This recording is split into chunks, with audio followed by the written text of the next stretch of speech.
Yan. Yan. Kukuha tayo ng ano ngayon. Ng itlog kasi kanina nakita ko marami na namang itlog sa likod. Kaya mag-harvest ulit tayo. Parang kailan lang nung ano, nag-harvest ako ng itlog. Tapos kukuha ulit tayo sa likod. Naipon na naman yung mga itlog. So, nakita ko kasi kanina, marami na namang pwedeng kunin na itlog. Kaya, kaysa naman masira, kasi hindi nila nililimliman, harvestin na natin, tapos lagyan natin sa incubator. Yan, so, bilangin nyo kung ilan yung ma-harvest ko ngayon, ha. O, dito tayo. Tara, dito. Ayan, o. Dito mo nga, ano. Ayan. Ayan. So, dito sa isang itlogan, ayan, naipon. Ang dami. So, ang nangyari kasi dito, inuupuan ng ano, ng manok tuwing umaga.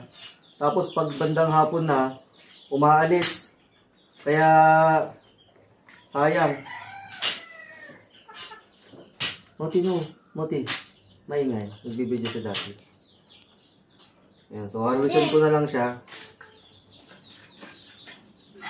Ayan. Look, Moti, tingnan mo yung itlog. Dami. Ang dami, ah. Dami.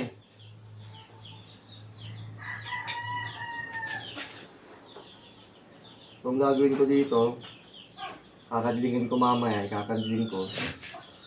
I-check ko kung may mga nasira. Saka yung mga ilalagay natin sa incubator.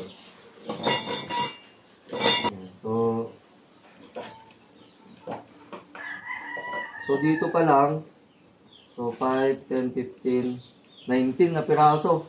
Naipon dito sa isang itlogan. Ayan. Kukunin natin din dito sa kabila. Dito mo, saman mo ako. Kunin mo yung ano, kunin mo yung isang lalagyan mo, Moti. Moti, kunin mo yung isang ano, tray. Dito. Tignan mo, tulungin, silipin mo. Pakita mo. Ayan o. Ang dami. Diba? So, kunin na natin yan. So, medyo madumi. Inisan na lang natin mamaya.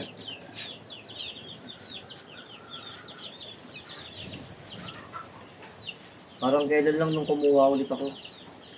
Tapos, ilang araw lang. Ganito ulit yung naipon. Ganito ulit karami yung naipon. Iba pa rin kasi talaga pag naka-pairing itong mga alaga mong manok. Ang sisipag nilang mag-itlog kapag nakakain sila ng damo. Ayan o. Non-stop sila. Mag-itlog. Araw-araw nangingitlog. So ilan na to? 5, 10, 15, 20, 30 piraso. Ang dami. Ito may maliit pa o. Itlog ni Moti ito eh. Itlog ni Moti. Siyempre. Ay, siyempre. Ay, Moti. Ganda natin ito. Dami. Marami kang alaging inahin na manok. Walang ibang gagawin yan kundi mangitlog ng mangitlog. Tapos yan, meron din dito. May nakita rin ako dito kanina. Ito, may dalawa dito. Ayan.